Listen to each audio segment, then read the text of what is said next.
नमस्कार, मी अभिजित करंडे. आपण पाहताय एबीपी माझा. नरेंद्र मोदी सरकारला 2 वर्षांचा कार्यकाळ पूर्ण होत आलेला आहे आणि या काळामध्ये 370चा विषय असेल किंवा राम मंदिर असेल याबद्दल लोकांचे समाधान व्यक्त करताना लोक दिसत आहेत. मात्र मग दुसरीकडे जे विषय आहेत की कोरोनाचं संकट हाताळण्यात मोदींना यश आलं का, तर त्या विषयावरती मात्र लोक नाराज असले दिसतात. मात्र अजूनही काही प्रश्न आहेत की मोदी सरकारच्या काळामध्ये जो लशी निर्यात करण्याचा निर्णय घेतला गेला त्याच्याबद्दल लोकांना काय वाटतं आहे. पंतप्रधान नरेंद्र मोदी की आणखी कोणी हा मुद्दा नीट हाताळू शकतो कोरोनाचा, त्याबद्दल लोकांना काय वाटतं. आणि केंद्र सरकारनं विधानसभा आणि पंचायतीच्या निवडणुका घ्यायला हव्या होत्या का, की ज्याच्यावरून मोठं रान उठलं होतं अख्ख्या देशभर, त्याबद्दल लोकांना काय वाटतं ते आपण जाणून घेऊयात आणि मग आपण चर्चेकडे वळूयात. सौरभ.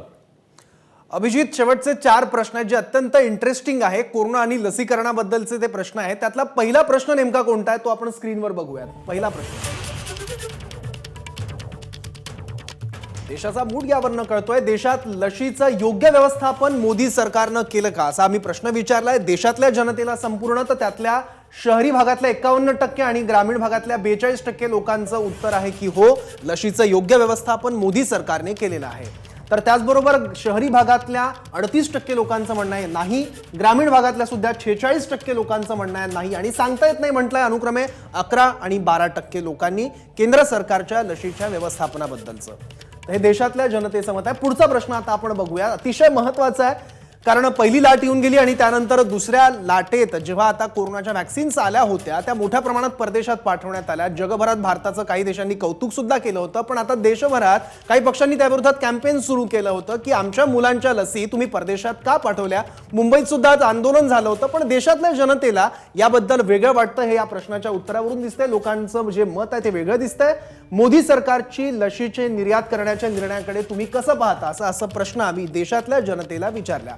जनतेला काय वाटतं, तर शहरी भागातल्या 54% आणि ग्रामीण भागातल्या 45% लोकांचं म्हणणं आहे की हो, विदेशात लसी पाठवण्याचा निर्णय हा बरोबर होता. आणि शहरी भागातल्या 29% आणि ग्रामीण भागातल्या 37% लोकांना वाटतं की निर्णय चुकीचा होता आणि सांगता येत नाही असं म्हटलंय 17% शहरी भागातल्या लोकांनी आणि 18% ग्रामीण भागातल्या लोकांनी. त्यामुळे जास्तीत जास्त लोकांना हा निर्णय बरोबर होता असंच अजूनही वाटतंय. पुढचा प्रश्न आता आपण बघूयात. कोरोनाचं संकट हाताळण्यात राहुल गांधी आणि नरेंद्र मोदी यांच्यापैकी कोण अधिक सक्षम आहे, असा प्रश्न आम्ही देशातल्या जनतेला विचारला. जनता काय म्हणताय पाहूयात. नरेंद्र मोदी यांना पसंती दिली आहे शहरी भागातल्या 66% लोकांनी आणि ग्रामीण भागातल्या 62% लोकांनी. राहुल गांधींना पसंती दिली आहे शहरी भागातल्या 20% लोकांनी आणि ग्रामीण भागातल्या 23% लोकांनी. म्हणजे इथे सुद्धा आपण बघतोय की नरेंद्र मोदी हे सगळं कोरोना परिस्थिती हाताळण्यात अधिक सक्षम आहे असं देशातल्या शहरी आणि ग्रामीण भागातल्या लोकांचं म्हणणं आहे. राहुल गांधींच्या तुलनेत नरेंद्र मोदींना जनता, शहरी असो ग्रामीण असो, ही पसंती देताना दिसते आहे नेतृत्वाबाबत. पुढचा प्रश्न आपण बघूयात.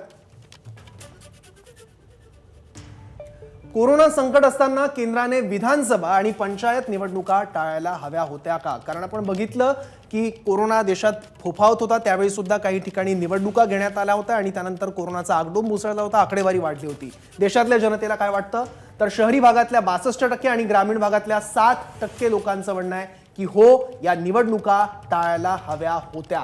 तर 27% शहरी भागातल्या आणि ग्रामीण भागातल्या 28% लोकांचं म्हणणं आहे की नाही, त्या टाळण्याची गरज नव्हती.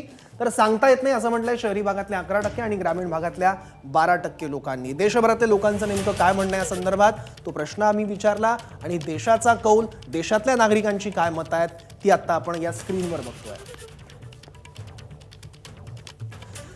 तर ठीक आहे, या सर्वेमधले प्रश्न आपण बघितले, त्याविषयी देशातल्या जनतेला नेमकं काय वाटतं ते आपण बघितले आणि त्याच्या विश्लेषणासाठी आता आपण जाऊयात अभिजितकडे. अभिजित. नक्कीच सौरभ, खूप इंटरेस्टिंग प्रश्न आहेत. एकीकडे ब्लँकेट क्रिटिसिझम करताना दिसत आहेत लोक कोरोनाबद्दल असं म्हणत होते यशवंत देशमुख, मात्र त्याच वेळेला हे जे सगळे प्रश्न आहेत त्याच्याबद्दल मात्र लोकांचं मत थोडंसं वेगळं दिसतं आहे. आता यातला लशीच्या निर्यातीचा जो मुद्दा आहे तो निर्णय 54% शहरी लोक म्हणतात की तो निर्णय बरोबर होता. आणि दुसरा एक मुद्दा आहे की राहुल गांधी की पंतप्रधान नरेंद्र मोदी हा मुद्दा नीट हाताळू शकतात, त्याच्याबद्दल सुद्धा नरेंद्र मोदींना झुकतं माप मिळताना दिसतं आहे. विधानसभा निवडणुका टाळता आल्या असत्या का, त्याच्याबद्दल मात्र शहरी लोक म्हणतात की हो, त्या टाळायला हव्या होत्या. यशवंतजी, हे जे कॉन्ट्राडिक्शन आहे हे कसं काय? त्याच्यामध्ये काही कॉन्ट्राडिक्शन मला दिसत नाही. बाकी लोकांना विचारलं की हे लसीच्या मुद्द्यावरती, म्हणजे की बाहेर पाठवले हे ठीक केले की नाही, लसी कोणाला पाठवली, लोकांचं मत अगदी स्पष्ट आहे. जेव्हा आम्ही दुसऱ्यांची मदत करतो ते मदत करावी. ज्या लोकांना जितके गरीब मुल्क होते, जितके आपले पडोसी मुल्क होते, त्यांना लसीची आवश्यकता होती त्यावेळेला आम्ही लोकांनी लसी भारताने मैत्रीचा जे अनुबंध होता त्याच्यामुळे ऑपरेशन मैत्री करून त्यांना लसी पाठवली. त्याच्याकरता लोकांचा त्रास नाही, त्याच्याकरता लोकांचा रागही राग त्याच्या बाबतीत नाही. राग आहे तुम्ही जितक्या लोकांची मदत करायची असेल तुम्ही करा, पण आपल्या करता प्लॅनिंग केली की नाही. 80% लोकांचा मत होता की आजही मत आहे की आम्ही लसीकरण करता तयार आहोत भारतामध्ये. काही वॅक्सिनची हेजिटन्सी भारतमध्ये नाही आहे. नक्कीच. तुम्ही दुसऱ्याला मदत करा, पण आपल्या घराकरता तुम्ही व्यवस्था केली काय? आपल्या घराकरता तुम्ही प्लॅनिंग केली काय? पर्याप्त मात्रामध्ये काय लसीकरणची अभियान करता काय? पर्याप्त मात्रामध्ये लसी जितकी आवश्यकता आहे तितकी उपलब्ध आहे काय? त्याच्यावरती लोकांचा राग आहे. दुसऱ्यांना नक्कीच त्याच्यावरती लोकांचा राग आहे. म्हणजे हे ब्लँकेट क्रिटिसिझम आहे आणि त्याच्याबद्दल लोकांचा राग आहे. लोकांना दुसऱ्याला मदत करण्यात वाईट वाटत नाहीये, मात्र इथं तुम्ही जी व्यवस्था करायला हवी होती ती व्यवस्था केली नाही, त्यामुळे लोकांचा राग इथं दिसून येतो. आपल्यासोबत नवाब मलिक आहेत. नवाब मलिकजी, नाही असं आहे की आता देशमुखजी स्वतः सांगताय की लोकांचा राग आहे, वॅक्सिनच्या बाबत व्यवस्थित नियोजन झालं नाही त्याच्या बाबतीत राग आहे. तेच आमचं म्हणणं आहे. इतरांना मदत तुम्ही करताय, मदत करा ना. पहिले तुम्ही आपल्या लोकांचं बघा, हेच आमचं म्हणणं आहे. आम्ही सांगत नाही की जगाच्या लोकांना दिलं नाही पाहिजे, पण पहिले आपले लोकांना बघून दिलं पाहिजे, हे आमचं स्पष्ट पहिल्यापासून मत आहे. देशमुखजी स्वतः सांगताय की त्याच्या बाबतीत लोकांच्या मनात राग आहे, तर ते सत्य परिस्थिती आहे. आमचं एकच म्हणणं आहे की आता देशमुखजीला मी सांगतोय की आता मोदी साहेबांकडे जबाबदारी आहे. तुम्ही प्रश्न विचारताय की राहुल गांधींनी हाताळलं काय, की ते हाताळू शकता काय? ज्यांच्याकडे जबाबदारीच नाही आहे त्यांच्या बाबतीत प्रश्न विचारणं योग्य नाही. तुम्ही उद्धव ठाकरे यांनी मुख्यमंत्र्यांनी व्यवस्थित हाताळलं काय आणि मोदी साहेबांनी हाताळलं काय, कुणाने चांगल्या पद्धतीने हाताळला? जर असे प्रश्न राहिले असते, मला खंबीरपणे माझ्या मनात आहे, मी एकदम स्पष्ट सांगू इच्छितो, आता ही तुलनात्मक जर तुम्ही तुलना केली तर मोदी साहेबांपेक्षा उद्धव ठाकरेजी आमचे केंद्रीय पातळीवरच्या नेत्यांची त्यांनी तुलना केली ना. एक सत्ताधारी पक्ष आहे त्यांचा एक चेहरा आहे आणि एक विरोधी पक्ष आहे त्यांचा एक चेहरा आहे. त्या दोन नेत्यांची तुलना केली, त्याच्यामध्ये प्रॉब्लेम काय आहे नवाब मलिकजी? जर समजा कुठली जबाबदारी आहे? नाही जबाबदारीच नाहीये ना. नाही जबाबदारीच नाहीये. बिना जबाबदारी ज्यांच्याकडे जबाबदारीच नाहीये त्यांची तुलना तुम्ही करताय, तर त्यांच्याकडे जबाबदारी नाही, त्यांच्या बाबतीत प्रश्न विचारणं योग्यच नाहीये, माझं असं मत आहे. ठीक आहे, ते विचारताय, त्यांचे अधिकार आहे. कुठले प्रश्न टाकावे कुठले नाही टाकावे हे सगळी जे जगलरी आहे ना प्रश्नांमध्ये असते. आपण कुठल्या पद्धतीने प्रश्न टाकायचा, मग यांच्यापेक्षा हे जास्त लोक पसंत करताय. प्रश्न 100 आम्ही देतो तुम्हाला, त्या पद्धतीने सर्व घ्या. लोक सांगणार नाही मोदी साहेबांचा हे बरोबर नाही. प्रश्न कुठले टाकायचे आणि त्या बाबतीत उत्तर घ्यायचे, त्या बाबतीत त्या प्रकारचे उत्तर येणारच आहे. आमचं एकच म्हणणं आहे, या देशामध्ये लसीच्या बाबतीत जावडेकरजींनी कालच सांगितलेलं आहे की डिसेंबर अखेरपर्यंत 200 कोटी लस आम्ही लोकांना लसीकरण करणार. पण हे सांगत असताना त्यांनी सांगितलं नाही की केंद्र सरकार किती खरेदी करून किती लोकांना लस देणार आहे, राज्य सरकारला किती खरेदी करावं लागेल, खाजगी लोकांना किती खरेदी करावं लागेल. 35,000 कोटीच्या बजेटरी प्रोव्हिजन केल्यानंतर त्या पैशाचा वापर कसा करणार आहे, किंवा राज्य सरकारकडून पैसे मागणार काय? स्पष्टपणे कुठलेही विषय केंद्र सरकार ठेवत नाही. मी आपल्याला बोलू इच्छितो की या देशामध्ये जेव्हा नोटबंदी झाली 2 महिन्यामध्ये 100 आदेश निर्गमित करण्यात आले. आता कोविडच्या काळामध्ये या 15 महिन्यामध्ये दररोज एक नवीन गाईडलाईन केंद्र सरकारकडून येते. लोकांना कळतच नाही बाबा काय करायचं आहे. आता या लसीकरणाच्या बाबतीत इतका कन्फ्युजन आहे की आता प्रायव्हेट हॉस्पिटलमध्ये 900,000 रुपये घेऊन लोक लस लावत आहे. राज्य सरकारला माहीतच नाही की ही परवानगी कुणाकडून देण्यात आली.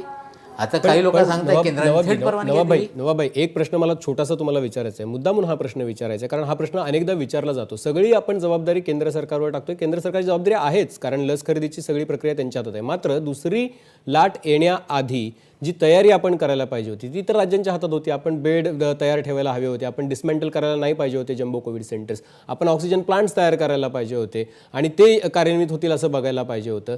ही जी तयारी आहे ही राज्यांनी करायला पाहिजे होतं ना. मी महाराष्ट्र आणि केंद्र सरकार असं म्हणत नाही, सगळ्या राज्यांनी, आपल्या देशामध्ये जितकी राज्य आहेत त्या सगळ्या राज्यांनी ही तयारी करून ठेवायला हवी होती आणि तसे निर्देश होतेच ना सगळीकडे.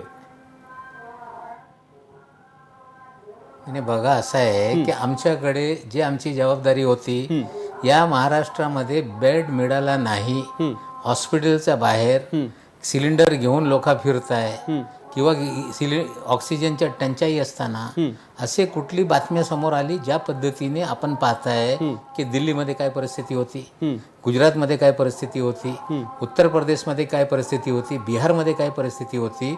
म्हणजे महाराष्ट्राच्या सरकार, महाराष्ट्राचे मुख्यमंत्री जे ॲडव्हान्स डिसिजन आम्ही घेत होतो, लोक आमच्यावर बोट ठेवत होते.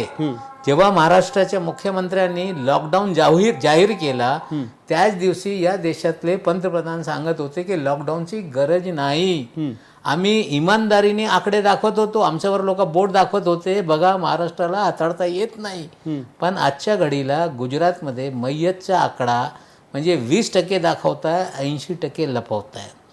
उत्तर प्रदेशमध्ये म्हणजे अंतिम संस्कार करण्यासाठी लाकड मिळत नाही, नदीत लोकांना प्रवाहित करावा लागत आहे.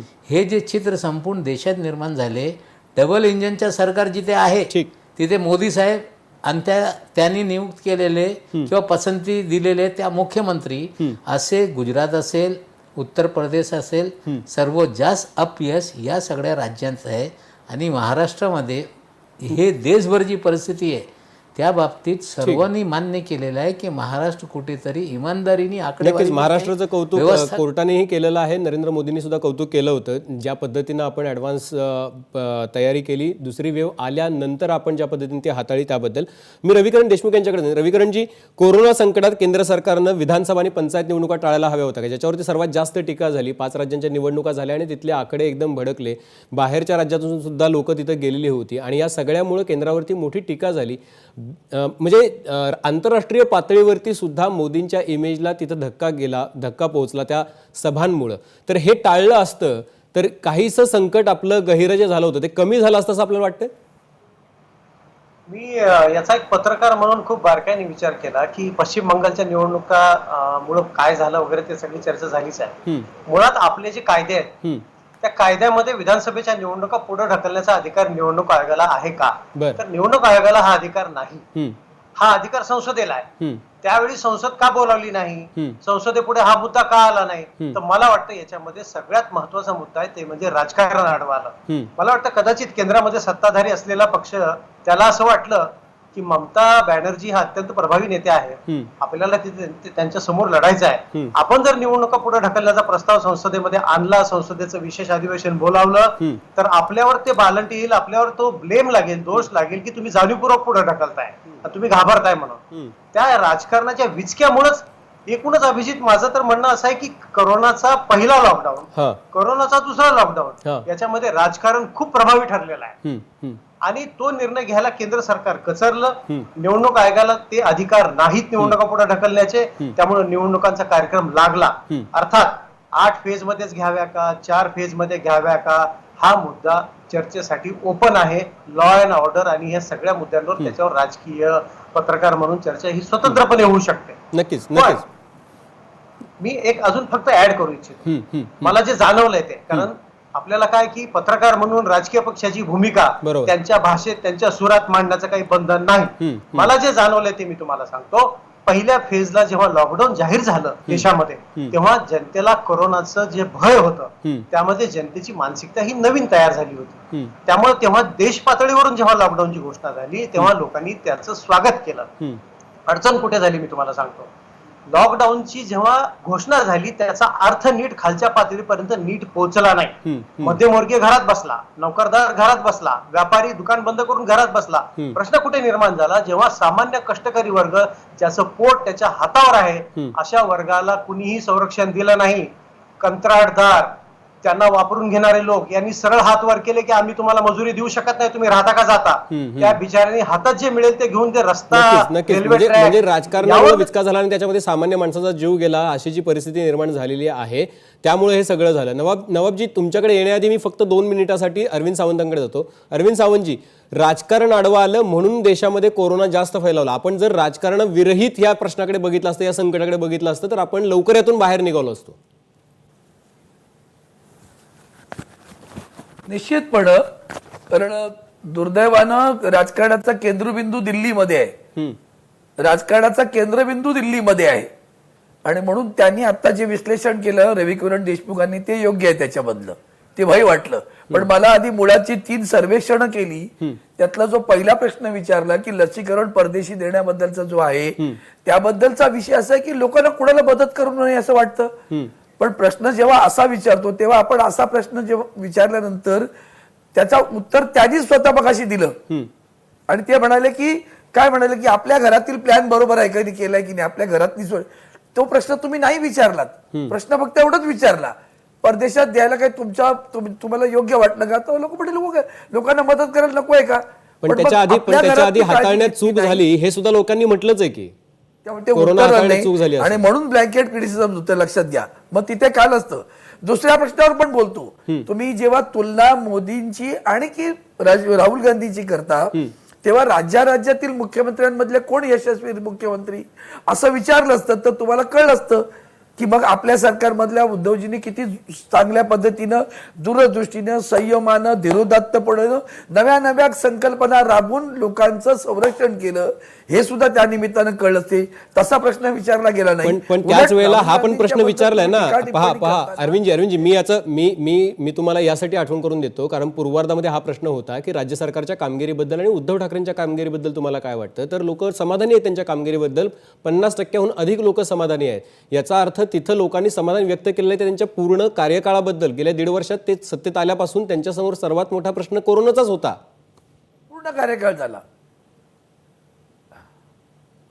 प्रश्न आता असा आहे की जेव्हा तुलना करतो आपण तेव्हा ती तुलना करताना एक गोष्ट आपण विसरू नये असं मला वाटतं की राहुल गांधी त्यांची प्रतिमा डॅमेज करण्यामध्ये भारतीय जनता पार्टी यशस्वी ठरला, हे सत्य आहे. आणि ती डॅमेज केल्यानंतर एक विसरू नका की त्यांनी सातत्यानं सावधानतेचा इशारा दिला. त्यांनी प्रत्येक गोष्ट अगोदर कळवलेली आहे बघा तुम्ही, पण ते दुर्लक्ष केलं कारण त्यांची प्रतिमा डॅमेज केली गेली. आणि आता काय झाले, आता हे जे सुरू आहे हे डॅमेज कंट्रोल सुरू आहे. 2 दिवसापूर्वी जी बैठक झाली आहे तिथं आता लक्षात आलंय की आपल्या पक्षाची आणि माननीय पंतप्रधानांची प्रतिमा मलिन होते किंवा कमी त्यांना मिळणारा पाठिंबा कमी होतोय, त्याच्यामध्ये प्रचंड घट होते. तेव्हा डॅमेज कंट्रोल कसं करायचं तर अशा प्रश्न विचारायचे. मग कोण करायचं, मोदी की राहुल गांधी, हे प्रश्न सोयीस्कर आहे, ते कळतात आपल्याला. आणि म्हणून मला वाटतं ते योग्य आहे तसं वाटत नाही. राहिला प्रश्न मला वाटतं अरविंद सावंतजी, मला असं वाटतं की ज्या वेळेला 2 राष्ट्रीय नेत्यांची तुलना होते त्याच्यामध्ये वावगं नसावं. कारण की तुलना यासाठी होते कारण की त्यांचं पोस्चर त्या पद्धतीने केंद्रामध्ये केलं गेलेलं आहे. आपल्यासोबत नवाब मलिक आहेत. नवाब मलिकजी, ज्या पद्धतीनं निवडणुका झाल्या, निवडणुका आपल्याकडे पण झाल्या, म्हणजे आपल्याकडे पंढरपूरची निवडणूक मंगळवेढ्याची खूप गाजली आणि त्याच्यानंतर तिथं कोरोनाचा सुद्धा उद्रेक झाला. ह्या निवडणुका सगळीकडच्याच टाळता यायला हव्या होत्या, याच्यामध्ये राजकारण यायला नको होतं. नाही बघा, मी तुम्हाला स्पष्टपणे सांगतो, 5 राज्यांची निवडणुका झाली, काय बाय इलेक्शन झाले, नंतर बाय इलेक्शन त्यांनी रद्द केले. त्याचबरोबर उत्तर प्रदेशमध्ये ग्रामसभेची सगळ्या निवडणुका झाली. आता उत्तर प्रदेशला त्या स्थानिक स्वराज संस्थेची निवडणुका टाळता आली असती. महाराष्ट्र सरकारने आपल्या राज्यामध्ये अशी निवडणुका हे टाळलेली आहे, ते अधिकार असताना त्यांनी टाळली नाही. आता या 5 विधानसभेचा निवडणुका लागली, पण काय आचारसंहिता त्याच्या काटेकोरपणाने अंमलबजावणी झाली काय? निवडणूक आयोगाने जर पॅन्डेमिक ऍक्ट लागू होता मग हे मोठे मोठे लाखोच्या सभाची परवानगी दिली कशी? म्हणजे हायकोर्टाने ताशेरे मांडले की यांच्यावर सदोष मनुष्यबळाच्या हत्येचा गुन्हा दाखल करा. म्हणजे जर निवडणूक आयोगाने जबाबदारीने सेशन साहेबांनी प्रचारासाठी 5 माणसापेक्षा जास्त फिरू शकत नाही, तेव्हा 96 साली जे सगळे 95 साली ते आचारसंहिता राबवण्याची सुरुवात केली, मग 5 पेक्षा जास्त लोक फिरत नव्हते. जर निवडणूक आयोगाने त्याची ताकद दाखवली असती ते हे मोठे मोठे सभा झाली नसती. अमित सभा होऊ नये हे ते निर्णय घेऊ शकत नाही. मोदी साहेबांच्या सभा होऊ नये त्यासाठी निवडणूक आयोग निर्णय घेऊ शकलं नाही. म्हणजे कुठेतरी ज्या जबाबदारीने निवडणूक आयोगाला याच्यावर निर्बंध घालायचा होता त्यांनी घातला नाही. हे ऑब्झर्वेशन हे हायकोर्टाने पण नोंदवलेलं आहे आणि याची सगळी जबाबदारी हे निवडणूक आयोगाने ज्या पद्धतीने नक्कीच. सगळ्या सभेला परवानगी दिल्या, गर्दी जमवण्यासाठी परवानगी दिली, हे त्यांची जबाबदारी आहे. पण हे जबाबदारी पाडत असताना इतका ते केंद्र सरकारला घाबरून सगळे निर्णय घेत आहे. त्यामुळे ही परिस्थिती सगळी निर्माण झालेली आहे. नक्कीच नक्कीच ही परिस्थिती निर्माण झाली नसती. मात्र आपल्याकडे सुद्धा लोकांनी म्हणजे ज्यावेळेला इथं विचारलं त्यावेळेला काही नेते म्हणाले, राष्ट्रवादीचे नेते काही म्हणाले की निवडणूक तर गर्दी तर जमणार, निवडणूक तर निवडणूक आयोगानं घेतली, पण गर्दी न जमवणं, कंट्रोल्ड प्रचार करणं ही सुद्धा जबाबदारी आहे. ज्यावेळेला आपण राज्याचं नेतृत्व करतो त्यावेळेला ही जबाबदारी नेते सुद्धा विसरले. जसे मोदी विसरले असतील तिकडे, तसे राज्यातले इथलेही नेते विसरले. मी जाईन यशवंत देशमुख अंगडे. यशवंत देशमुखजी, आता हा जो एकूण सर्वे आहे आणि त्याचा अर्थ यासाठी मी तुमच्याकडे, आपल्याकडे शेवटचे काही मिनिटं बाकी आहेत. यशवंतजी, असं आहे की पब्लिक क्रिटिकल आहे. जिथे गव्हर्नमेंटचा फेलियर आहे, पंतप्रधानांचा फेलियर आहे, तिथे क्रिटिकल आहे. आणि पब्लिक अप्रिशिएटही करते, जे ठीक केलं काम त्याचा करता अप्रिसिएशन. आणि अरविंदजीला फक्त इतका सांगतो, अजून 3 महिने झाले एबीपी आणि सी वोटर्सचा जे रँकिंग आली होती मुख्यमंत्रीची, त्याच्यामध्ये महाराष्ट्राचे मुख्यमंत्री टॉप 5 मध्ये आले होते. टॉप 10 मध्ये बीजेपीचा फक्त एक मुख्यमंत्री होता, 9th नंबरवरती मध्य प्रदेश. आणि सगळ्यात वर्स्ट जे चीफ मिनिस्टर होते, सगळ्यात खराब चीफ मिनिस्टर मध्ये बॉटम 10 मध्ये फक्त एक अपोजिशनचा होता, सगळे बीजेपीचे होते. हे पण हे जे सर्वे होता ते पण एबीपी आणि सी वोटरनेच करून दिला होता ना. बरोबर. तुमच्याच गव्हर्नमेंटनी मोठे मोठे तसे आयटी सेलने विज्ञापन काढले होते आणि ते ट्रेंड केला होता बेस्ट चीफ मिनिस्टरचा. तर जिथे पब्लिक म्हणतात तिथे, जिथे आता आम्ही पब्लिक महाराष्ट्रामध्ये जाऊन आणि आम्ही सर्वे करू की ओके मुख्यमंत्रीचा तुम्हाला कार्यकाळ कसं वाटतं, तुम्हाला किती अप्रिशिएट करतात, लोक म्हणून आले की ठीक आहे, छान केला. पण मी आता एक प्रश्न तिथे महाराष्ट्रामध्ये करू की महाराष्ट्रामध्ये मुख्यमंत्री पद करता तुमचा फेवरेट कॅन्डिडेट कोण आहे? ह्या प्रश्नाचा उत्तर मध्ये काय वाटतं तुम्हाला की शरद पवारजींसाठी जास्त लोक म्हणणार की वर्तमान मुख्यमंत्री करता लोक म्हणणार? तर हे सगळे प्रश्न आहेत आणि रिअल पॉलिटिक्स मध्ये पब्लिकचा काय रिएक्शन होणार ते पण त्या सगळ्यांना माहिती असतं. तर ब्लँकेट क्रिटिसिझम फक्त ह्याच्यासाठी नाही की कोरोनावरती ब्लँकेट क्रिटिसिझम. शिवसेनाची स्थिती स्पेशल आहे. शिवसेना अपोजिशन मध्ये होऊनही एकमात्र पार्टी आहे ज्याच्यामध्ये आयडिओलॉजिकली स्पीकिंग 370 असो किंवा राम मंदिर असो किंवा ट्रिपल तलाक असो, या सगळ्यांवरती शिवसेनाचा आपला स्टँड बीजेपी साधण्याचा आहे. पण नॉन शिवसेना जितका अपोजिशन आहे त्यांचा ब्लँकेट क्रिटिसिझम जे आहे तेही पब्लिकला आवडत नाही. नक्कीच नक्कीच. म्हणजे हा अत्यंत महत्त्वाचा प्रश्न आहे. म्हणजे या सर्वेचा जो महत्त्वाचा अर्थ आहे तो महत्त्वाचा अर्थ समजून सांगण्याचं काम यशवंत देशमुख यांनी केलेलं आहे. सर्वेमध्ये स्पष्टपणे कोरोनाची स्थिती हाताळण्यामध्ये केंद्र सरकारला अपयश आल्याचं स्पष्टपणे दिसतंय. त्यातले काही मुद्दे जे आहेत ते जनतेला अजिबात आवडलेले नाहीत असं स्पष्टपणे आपल्याला बघायला मिळतं. विशेष म्हणजे या सगळ्या काळामध्ये आपलं जीवनमान खालावतंय हे सुद्धा जनतेनं स्पष्टपणे सांगितलेलं आहे. राज्यातल्या सरकारवरती जनता इथं समाधान व्यक्त करताना दिसते आहे, मात्र केंद्रातलं सरकार बदलण्याची इच्छाही दुसरीकडे व्यक्त करताना दिसते. त्यामुळे हा सर्वे जो आहे तो जनमनाचा एक कौल घेण्याचा हा प्रयत्न होता असं आपण म्हटलं तर वावगं ठरणार नाहीये. आपल्याला या चर्चेसाठी वेळ दिला त्याबद्दल मंत्री नवाब मलिकजी, अरविंद सावंतजी आणि यशवंत देशमुखजी आपल्या सगळ्यांचे आभार. मात्र ही लढाई इथं संपलेली नाहीये. अजूनही कोरोनाची लढाई आपल्याला बाकी आहे. अजूनही 3ऱ्या-4थ्या लाटेची शक्यता जी आहे ती वर्तवली जाते. दुसरीकडे महागाई असेल किंवा इंधन दरवाढ असेल किंवा बेरोजगारी असेल, या मुद्द्यांचा ज्वलंत मुद्द्यांचा प्रश्न एक आपल्यासमोर मोठा आवाजून उभा आहे आणि त्याच्याशीही लढायचं आहे. त्यामुळं काळ कठीण आहे, त्यामुळं काळजी घेणं गरजेचं आहे. इतकंच. आपण सगळ्यांनी चर्चेसाठी वेळ दिला त्याबद्दल धन्यवाद. आपण भेटूयात 10च्या बातम्यांमध्ये. इथे घेऊयात छोटासा ब्रेक. पाहत रहा एबीपी माझा.